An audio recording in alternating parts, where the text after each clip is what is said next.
ইরশাদ করেন, যে ব্যক্তি সকাল বেলা 3 বার তেলাওয়াত করবে আউযু বিল্লাহিস সামিউল আলিম মিনাশ শাইতানির রাজিম, এরপরে সূরা হাশরের শেষ 3টি আয়াত তেলাওয়াত করবে, রব্বুল আলামিন ওই ব্যক্তির জন্য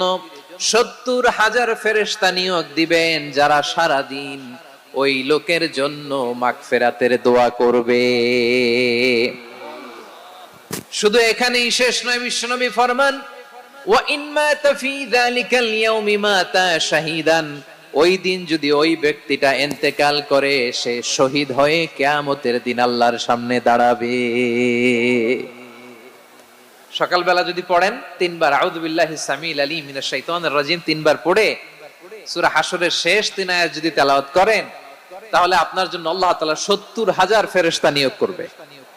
সারা দিন তারা আপনার জন্য মাগফিরাত